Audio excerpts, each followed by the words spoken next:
$10. I don't know, after that cost of parking, I don't think I have $10 anymore. Good morning, everyone. I am Kayla Miranda. I'm a housing justice organizer for the West Island. The director of Director of Coalition for Tenant Justice, and I'm a public housing tenant. I am also the Alexandria for Historic Westside Residents Association. I work with Esperanza Peace and Justice Center, among many other organizations. I'm also one of the elected leadership of a national organization called Right to the City, and their campaign is called Home Sprawl South, or Home Sprawl. The Southern region, I'm also on their leadership team. Ed Hinojosa was fired a couple days ago, and it has devastated our community. It has devastated the residents, because he is the only person so far that has been within the Housing Authority as a leader that has listened to tenants, that is compassionate, that is caring, that puts tenants first. Unfortunately, when you're a low-income tenant, regardless of the housing program that you're in, if you're in one, people are not kind, they are not compassionate. They blame you, it's your fault. You want to be poor, you're not working hard enough. There's something wrong with you. They want you to make the same income as people in the middle class, and they blame you for it. It's not always your fault. There are 1,000,001 different circumstances that can cause someone to be living in poverty.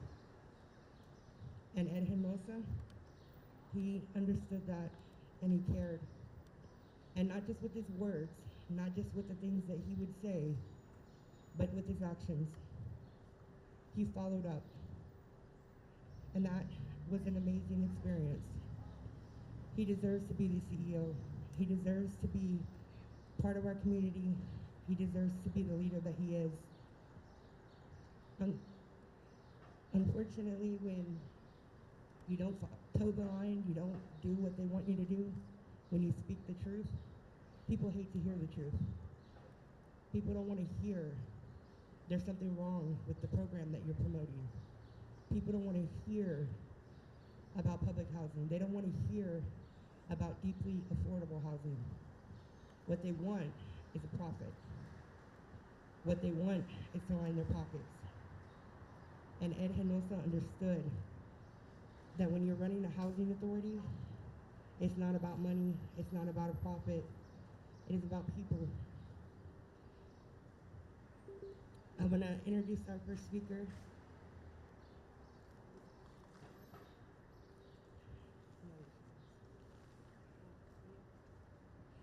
Mia Losef.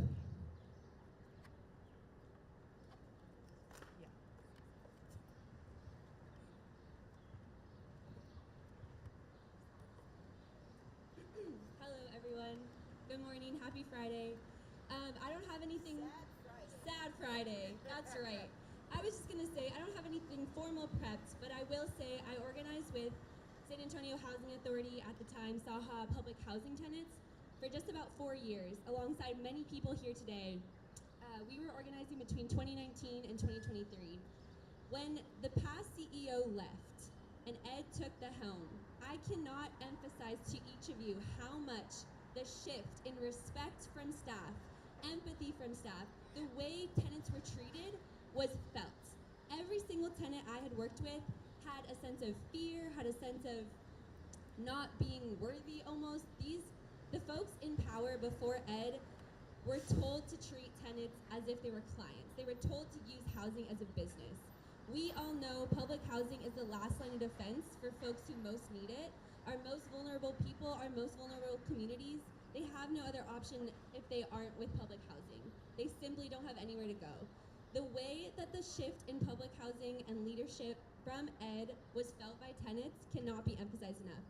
Ed came in here, he said housing is a human right, he believed it, he fought for it.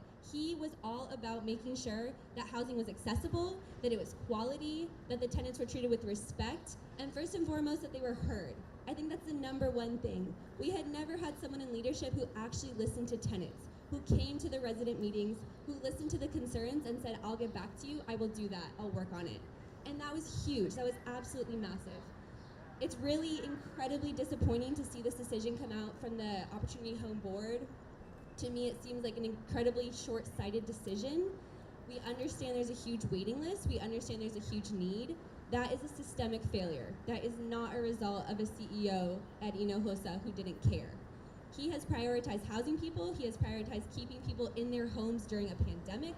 He has prevented so much issues and just problems across the board, and to take him from his position is the last thing I think any of us feel is necessary.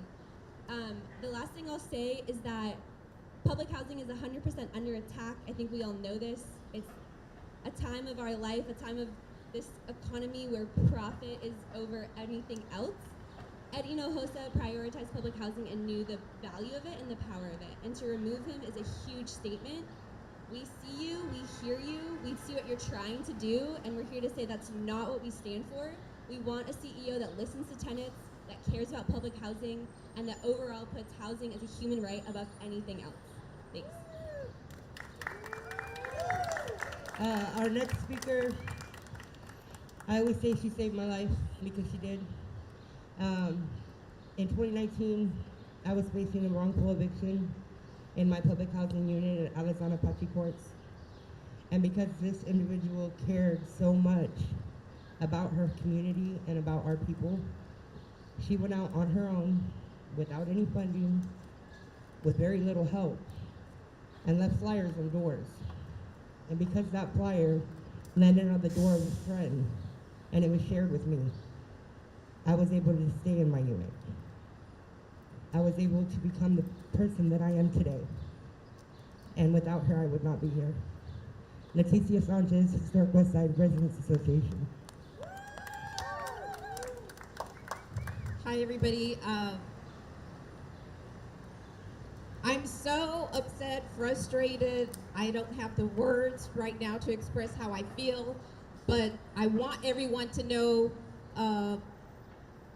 our West Side, our poor people, our disabled people, people of color are under attack because our city is prioritizing development for luxury housing or 80% AMI or higher in our city.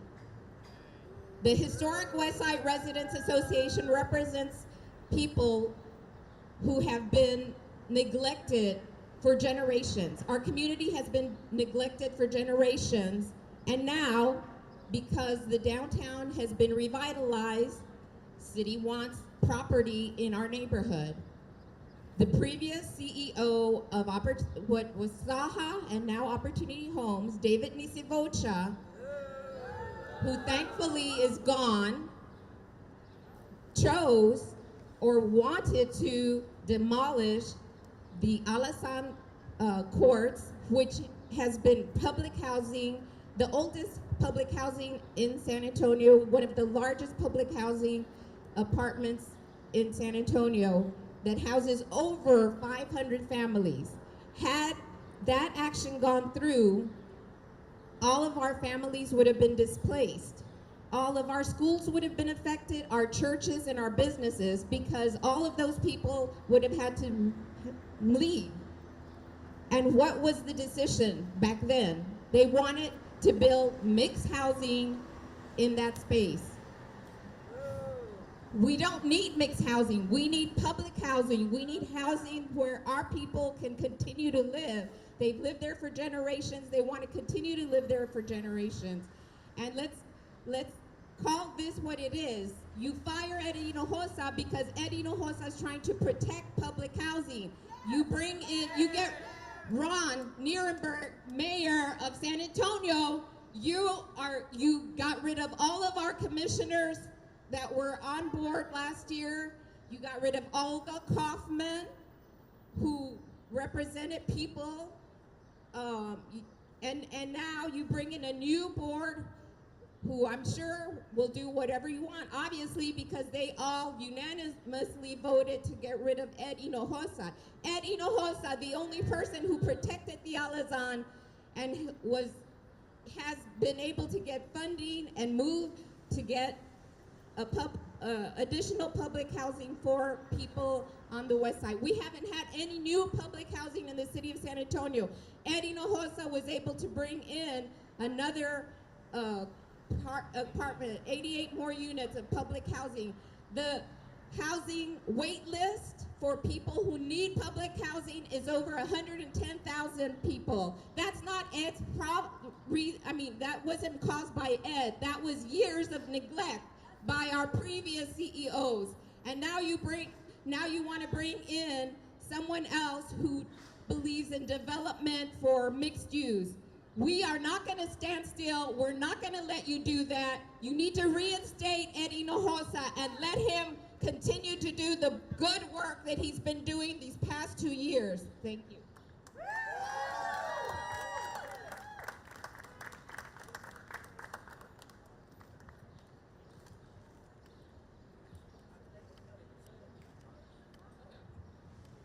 Fight, fight, fight, fight. Housing is a human right. Fight, fight, fight, fight. Housing is a human right. Fight, fight, fight, fight. Housing is a human right. Fight, fight, fight, fight. Housing is a human right. Our next speaker is Alazan Apache tenant, as well as myself, and one of my good friends, Jeanette Rico.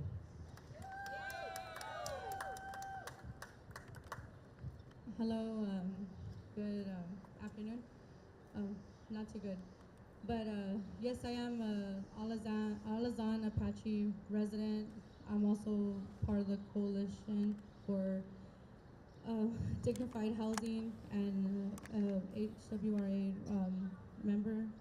And I'm also a mother here in the Alazan courts. But that's what I am first. And we getting the news late Wednesday was very horrible, because when I first started out,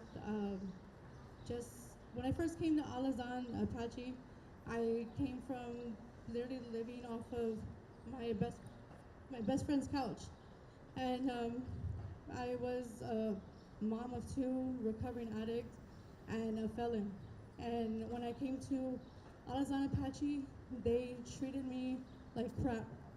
They looked down on me. They basically, they told me that I didn't get the apartment, that I wasn't good enough to get it. And I cried, and I had my 3-year-old daughter with me. And they then made me promise that if I was good, I was on a second chance, not a first chance, but second chance. So they treated me as a criminal, just right off the bat, and treated me poorly.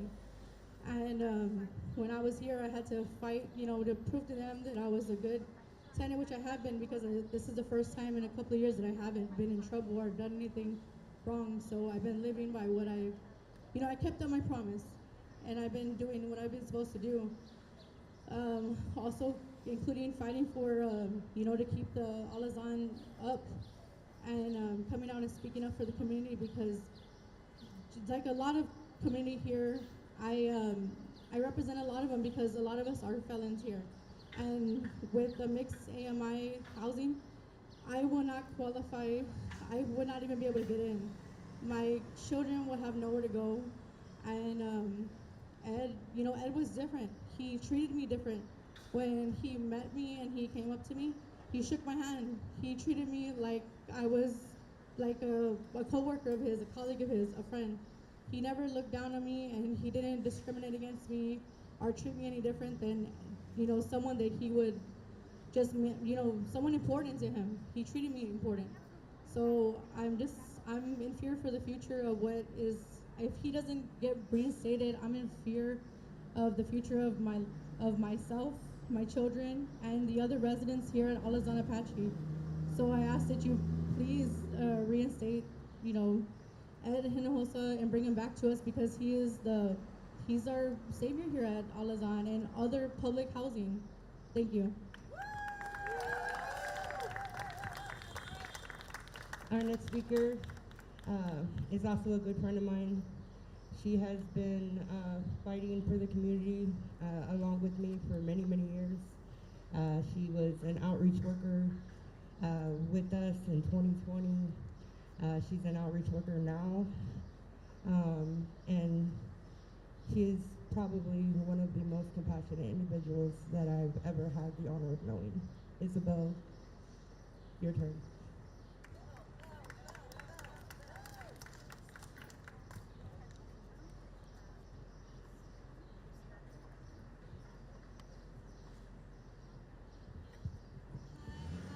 So my name is Isabel.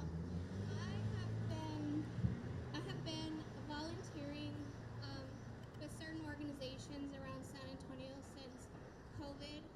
In 2020, I helped reach out to families and just kind of make sure everybody was taken care of, if they needed resources, what was going on, and just made sure that they got the food they needed, the assistance they needed to pay their bills and things like that. Recently, with all the NTVs that were sent out recently, I have been able to be a part of the process of reaching out, calling, texting, meeting with residents, and even assisting, going door to door. And I've heard a lot of their stories, and a lot of them have disabilities, or are on SSI, or are illiterate, and a lot of the literature and stuff that is presented to them, they cannot understand. And when we went last month in May, we went to the public comment at Opportunity Homes, and we let them know that, and they said, okay, well, you know what, the residents need to be held accountable to reach out to their caseworkers and reach out for help, and we said, okay, true, right? So we reached out to people just to find out that a number of these residents had been contacting and have documentation, call logs, emails of them sending to their caseworkers, and they do not respond to them. There's no response, and I just think it's unfair that Ed Hinojosa had to take the blame, had to take the fall for exactly, and he didn't. It wasn't his fault. He inherited a problem that had been going on for years. People are not getting their ledgers. They're not being told. They think they're on payment plans, and it turns out they're not. The money that they're paying is going to junk fees instead of past due rent. It's a very sad situation, and without Ed there to be able to help navigate and speak up for us, I too fear that we're going down a slope that we may never recover from.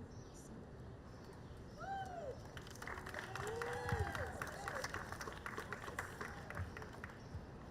What do we want? Housing. What? When do we want it? Now.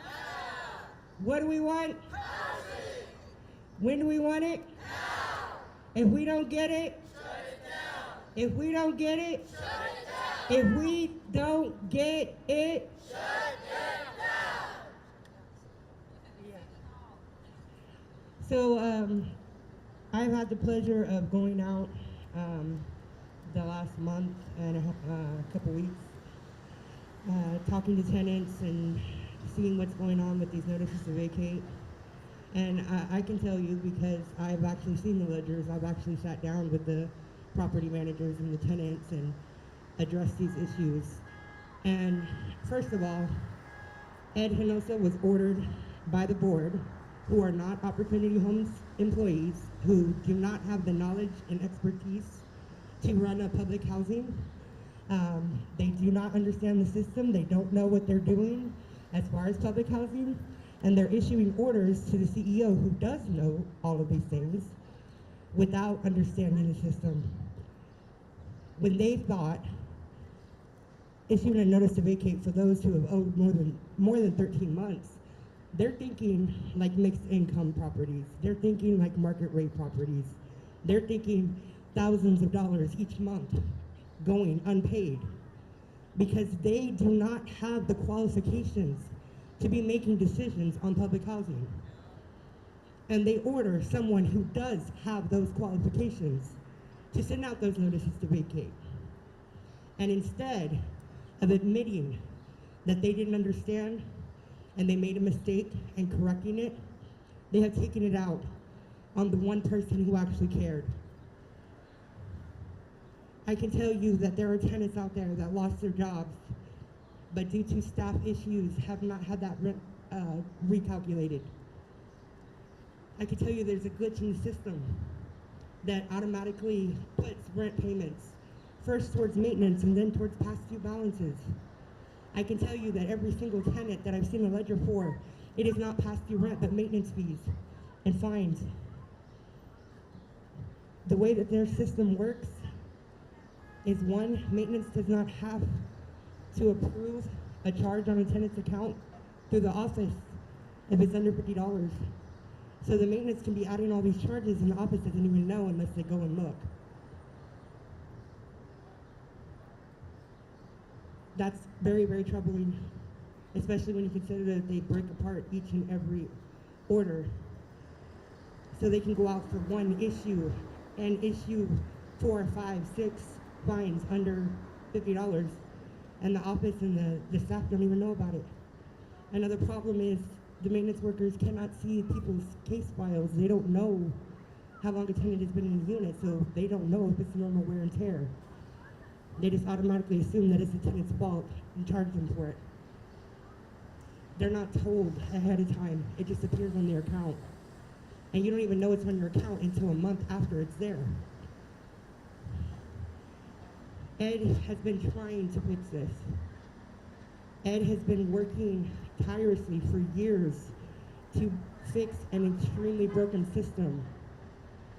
He inherited all of these problems from the previous CEO. Public housing has been in the red since, 12 years now? 10 to 12 years? And David Hinojosa was CEO for 8 years prior to Ed. This is his problem. It was not Ed that did this. He's trying to fix it, but it doesn't happen overnight. When you consider that last year, Opportunity Home staff was under 300, and this year it's over 600, he is addressing the problem. If you don't have the staff people to fix the issues, how are you supposed to do that? Our next speaker is my mentor and an inspiration to me. She has ensured that I have been able to get all access to all the information I need, all the training I need. She has taught me so much. She's made sure that I can go to conferences out of town.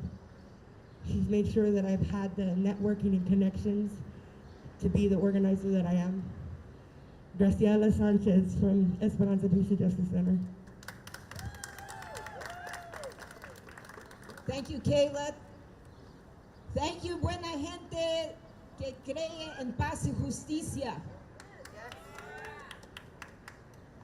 Back in 2010, I was invited by then Mayor Julian Castro to sit on the 2010, whatever it was. It was the decade of downtown. I wasn't part of that, but I believed in one of the big issues was housing. And I thought, housing, downtown housing, that would be wonderful. The workers who work on the Riverwalk, the workers who work at the hotels would actually have housing, to walk from their work, from their home to their work within 5 minutes. Boy, was I naive again, right? That money was always envisioned by developers and real estate folks and the mayor and the council of that time to go exclusively for luxury housing. More than $1 billion of our money was set aside for the housing that we have downtown right now. It was never for our people, for the gente of San Antonio, the poor city of San Antonio, where we're economically segregated and we talk about it, but our city leaders don't do anything about it. They continue to hurt, severely damage our communities, the people who need funding, support, resources the most. And they are the people who make San Antonio, San Antonio. Los trabajadores, la gente muy humilde, la gente pobre, la gente trabajadora. A few years later in 2015, we also saw previous policy around housing that destroyed the Victoria courts, that demolished the Wheatley courts. And then they came and they said, we're gonna go after the Alazan Apache courts. And we'll start with the Alazan first, because they had already taken the near south side, the near east side. They'd already done the north side. So what was left is the west side. But we weren't hearing anything. We weren't gonna support that. So we fought back, and under Nisivocha, we hit a wall. We hit a wall with the council as well. But we went out and we got rid of Nisivocha. And what a wonderful day it was when Ed Hinojosa walked in, when Ed Hinojosa talked about housing is a human right. Never before had we heard that from the CEO of the San Antonio Housing Authority. Never. And so what is the problem with Ed? Why is Ed being attacked? Is because he cares. He cares about the tenants in public housing. He is attacked, he's at fault because he speaks out and challenges the past and says no more. Probably most of us here have Ed Hinojosa's cell number, because as soon as he got in power, he handed it over, and we would mainly text him because we knew he was very busy, but he responded. We never had that with the previous director, and I bet you the next one's not going to have it. And the board of directors of the Opportunity Homes have not shared any of their information with us. None of them came to any of us here, probably not to the councilwoman, to say, what do you all think about Ed? Is Ed doing a good job? They didn't. They didn't care to listen to us. Because again, the powerful, the real estate world, the developers are just waiting to take down the Alazan and Apache courts. They're waiting to destroy any more public housing. And we're here to continue to fight for public housing.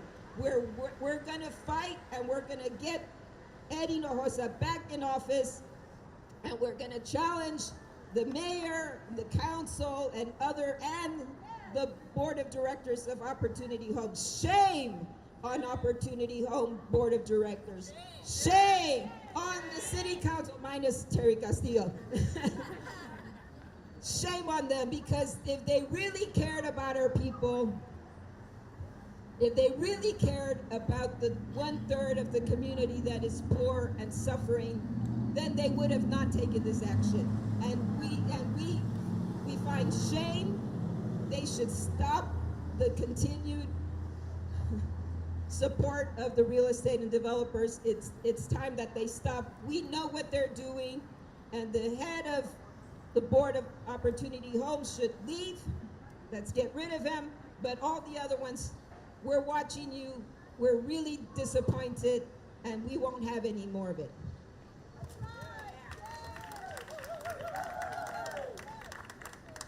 Our next speaker is from Pueblo Over Profit, Rob Hernandez. Hello, everyone. I know everyone's really angry today. When I heard the news, I was on the way to get some Chinese food with my family, and it ruined my day, actually. Because the firing of Ed Hinojosa is a direct attack on the working class. It's a violent attack on the working class. And how are we supposed to feel about it besides being angry and being upset and feeling sadness? My name is Robert Hernandez, and I'm an organizer with the Pueblo Over Profit Coalition. We're a coalition that fights gentrification and displacement in our city. We are enraged by the Opportunity Homes Board decision to terminate CEO Ed Hinojosa. Before we say anything further, it's important to understand what the political motive for this firing was. Ed Hinojosa sees housing as a human right and not a commodity for profit. Ed stood diametrically opposed to the version of HUD, a vision that tears down public housing, to build mixed income properties in its place. Ed had a target on his back as he continued to demonstrate he would not cave to corporate interests and was committed to preserve and expand public housing stock. Is Ed perfect? No, he is not. No one is. We know this. But he did lead principally, and he always had his tenets in his mind. Yes. What are we witnessing today is the culmination of a power struggle over the direction of housing in San Antonio. The character assassination of Ed Hinojosa is a camouflage for the much larger game being played.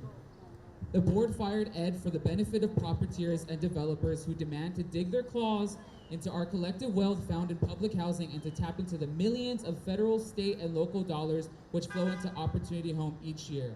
And let's keep in mind, this is our money, okay? We're not gonna allow them to steal the money from us. Ed did all that he could to keep people housed in the most affordable housing stock in the city, and he did all he could to protect it from a parasitic direction the old CEO, HUD, the mayor, and some others in positions of power wanted it to go in, and currently want it to go in. Bottom line, a robust public housing system which serves the needs of the people lowers housing costs for everyone in San Antonio.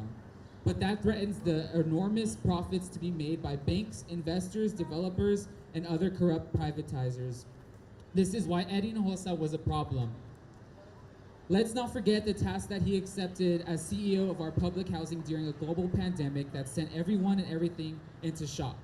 Under his leadership, Opportunity Home led the country by being one of the first public housing authorities to initiate an eviction moratorium in March 2020 before the federal government. Yup, that's right. Since then, Opportunity Home extended the eviction moratorium more than 5 times in July 2020, December 2020, March 2021, and until March 2022. And that's because the people needed it. Newsflash to wealthy developers, it is hard for people to pay rent in this society. A time period where hundreds of evictions happened a week despite a national moratorium where people became more housing insecure due to head of households dying, job layoffs happening en masse, hospitalizations, and rent increasing drastically during this time period. He led his team and tenants through Winter Storm Udi, which exposed the lack of critical infrastructure and systems in this city. And a lot of people died, as well as long festering problems in the CEO Housing Authority predating his tenure as CEO. And he inherited a waiting list that was already in the tens of thousands, on top of an organization that was following the model of demolishing and replacing our public housing. His task was not small or insignificant, and he did the best way he knew, and he won the love of his tenants and of the community, which you guys can see here. You do not win the love of your people if you are not doing something right. To close, we demand that Ed Hinojosa be reinstated as the CEO of Opportunity Home immediately. We demand that Gabriel Lopez, chair of the board, be removed, and we demand that tenants be the ones who democratically vote for their board members, and we demand that this city act upon housing as a human right. So when I say hey, hey, ho, ho, you guys say Ed Hinojosa is our CEO, okay? Hey, hey, ho, ho. Ed Hinojosa is our CEO. Hey, hey, ho, ho. Ed Hinojosa is our CEO. Hey, hey, ho, ho. Ed Hinojosa is our CEO. And then I got another one, okay? So I'm gonna say, Mayor Ron, your board's a joke, and then you guys are gonna say, let the tenants have a vote. Mayor Ron, your board's a joke, let the tenants have a vote. Mayor Ron, your board's a joke, let the tenants have a vote. Mayor Ron, your board's a joke, let the tenants have a vote. So if you don't understand how the board is appointed, the board that oversees Opportunity Homes, they apply to the city. They're appointed by the mayor's office. I applied 3 times, it was denied, even though I'm probably one of the more educated advocates out there and a tenant. But at the same time, there's 2 resident positions. Don't you think the residents should vote who they want to represent them, who they want to be their voice? I can guarantee you for Alazan Apache tenants, it's not Janet Garcia She was the one tenant organizing in favor of the demolition. She publicly said in 2020 at an Saha commission meeting that she hated the West Side, that everyone was criminals and she couldn't wait for it to be demolished. She wanted to kick out all of these ghetto people and bring in higher incomes because they're better. She actually said that on a recorded meeting, and you can go back and check. And now she is one of the resident representatives. It's important for the people that are overseeing our housing authority to be part of our community, not just the 2 resident appointees, but the others. I believe that the chair of the board should always be a tenant, always. Our homes, it's our land, our properties, our lives, our children, our future. Our taxes, yes. I'm also a believer, a firm believer in having other community leaders overseeing, such as public school K through 12 teachers, not superintendents, not board members, but teachers, the ones that are in the classroom with our children every day. The community leaders that are constantly out there fighting for us, they deserve a seat at the table. We need people that are out there every day that are interacting with tenants, not just a board that is appointed that never speaks to a tenant unless they come to public comment. And we certainly don't need a chair that is a developer himself. His model of quote unquote affordable housing is AMI base level. And let me just tell you, if it's an AMI based property at 30% AMI, they're paying $525 to $550 a month. Whereas in public housing, that same family income would only be paying $138 a month. That is a huge difference.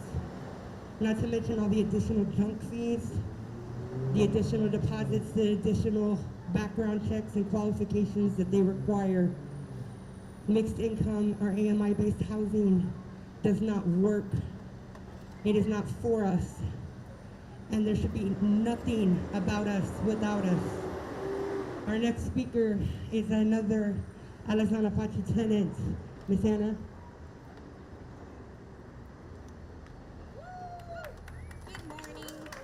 Good morning, everyone, and thank you all who made it possible for me to be able to be here and speak. I would not be here with my health, with my wellness, if it wasn't for me being able to be a tenant at the Alazan Apaches. If it wasn't for Ed Hinojosa stopping and acknowledging the cries for help, I would not meet criteria, and I would be homeless as a felon who has completed her 10-year probation term successfully, a single mom with 6 children. I am ashamed, but I do understand the circumstance where I found myself, where I have not been able to pay full amounts rent in the past 2 years.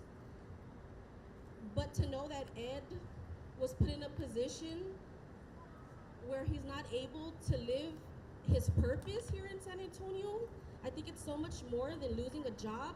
We lost someone who was advocating for us in a way that even when I have paid my due to society, to the judicial system, I still don't have a voice. I still don't get to stand on my own 2 feet. And I apologize, and I'm so sorry, Ed, that this resulted in you losing your job, because I think this was an opportunity for the board to come together strong-armed to see how they could help him, to lead by example. And I think us as a community has shown you exactly how to lead by example. Give us the opportunity to do the work that you're not willing to do. I'll sit next to you. I think I've always asked for the opportunity to sit and do that work. To give a little bit more detail and explanation as to why I haven't been able to pay my full rent, I'll pay my work orders, I'll pay for labor, but come out and do it.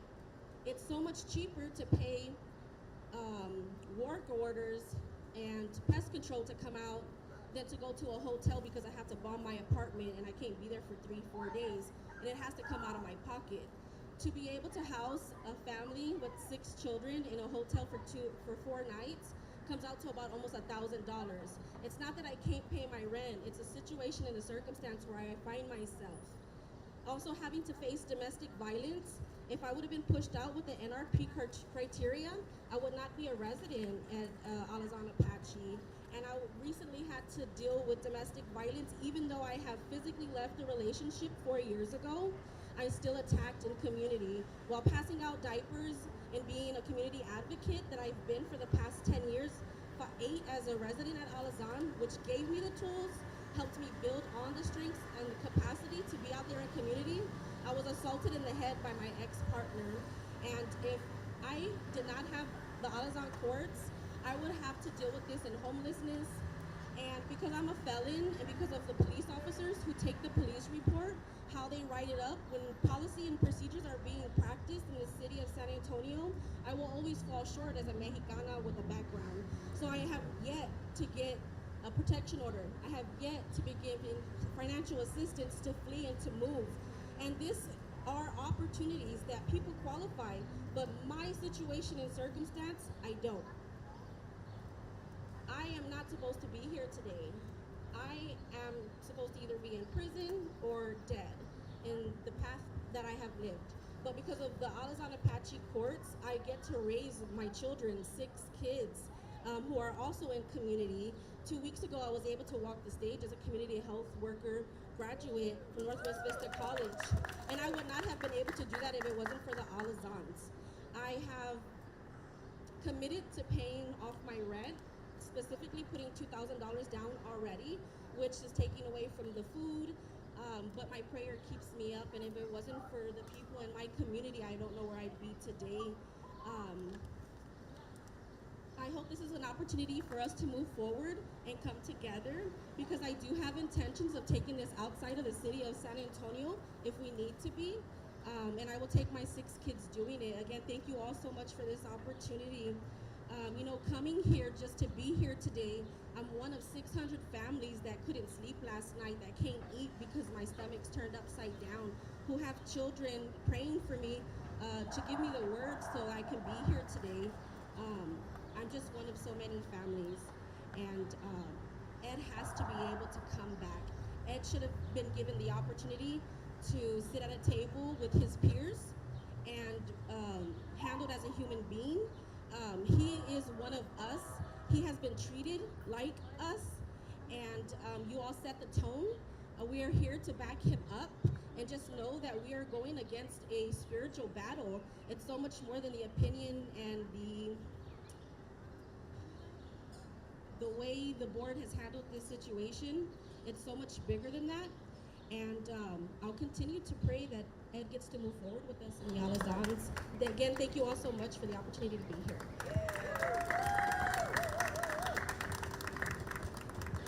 So last but never, ever, ever least, Councilwoman Terry Castillo. When housing is under attack, what do we do? Stand up, fight back. When tenants are under attack, what do we do? Stand up, fight back. I'm Terry Castillo, and I'm extremely proud to represent the south and west side of the city of San Antonio, and proud to represent the highest percentage of public housing tenants in the city of San Antonio.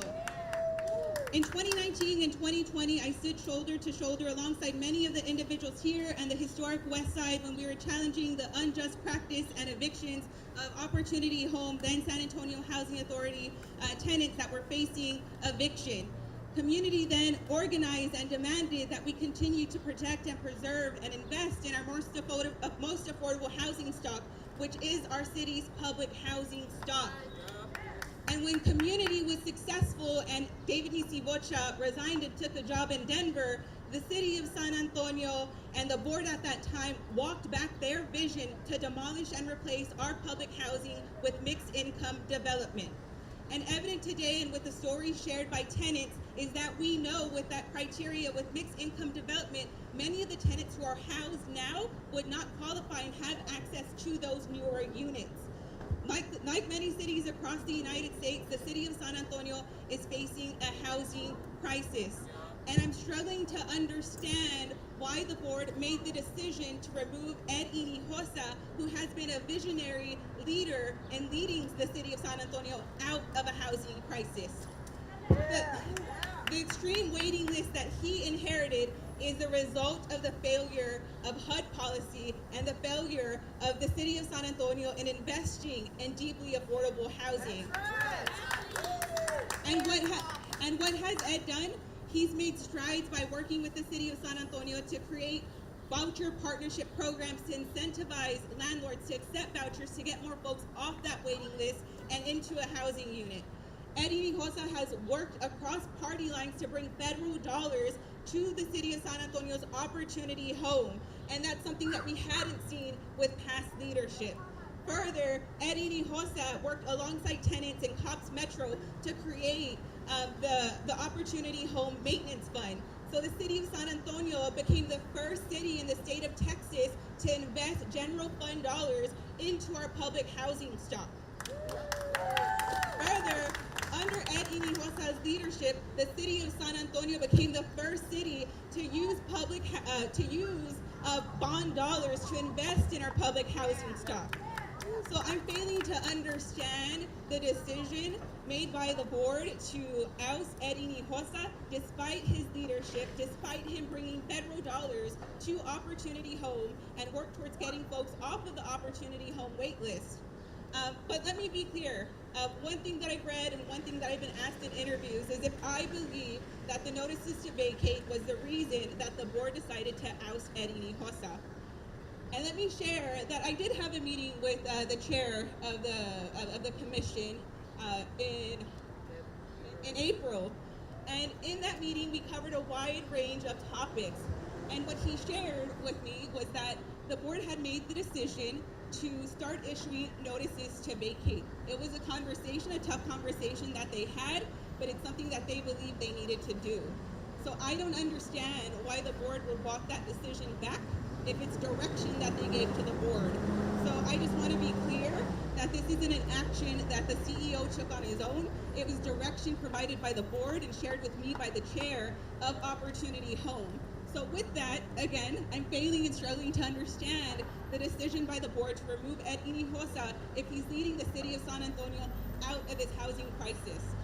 I worry that we're regressing with housing policy. It is not lost on us that the majority of the public housing stock, primarily in District 5, is on very valuable, lucrative real estate. It sits along the gorgeous greenways, and when we look to greenway projects like the city of Atlanta, for example, they serve as catalysts for displacement and the removal of public housing for mixed income housing, again, that's not accessible to the current tenants.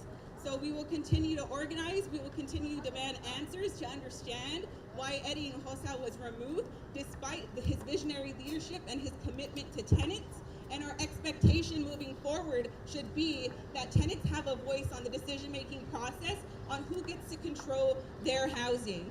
So moving forward, we'll continue to organize, we'll continue to knock on doors to ensure that tenants are prioritized and we continue to put people before profit. Thank you. I want to be really, really clear here. We are not attacking Opportunity Homes or their staff. It was not their decision. This was done solely by the board. Well, the mayor appoints the board. Yes, the mayor appoints the board. So ultimately, by association, it is his responsibility. It is his mess up. It's his mistake, and it needs to be corrected. There is no way to address the Opportunity Home wait list, or any wait list for that matter, by issuing notices to vacate. It is never okay to put people on a wheel of housing them kicking them out, making them get back on the wait list, just to improve your numbers. I mean, on paper, it looks like you're going through your wait list, doesn't it? But in reality, you are putting people in an endless cycle that they cannot get out of. It's never okay to kick out one family with children, or with a disabled family member, or with an elderly family member, and put another family in there that you're planning on kicking out in a year or two, just to keep the numbers moving. The only way to address this issue is to create additional units to address the need. We need the same number of units available as the individuals who need them, as the families who need them.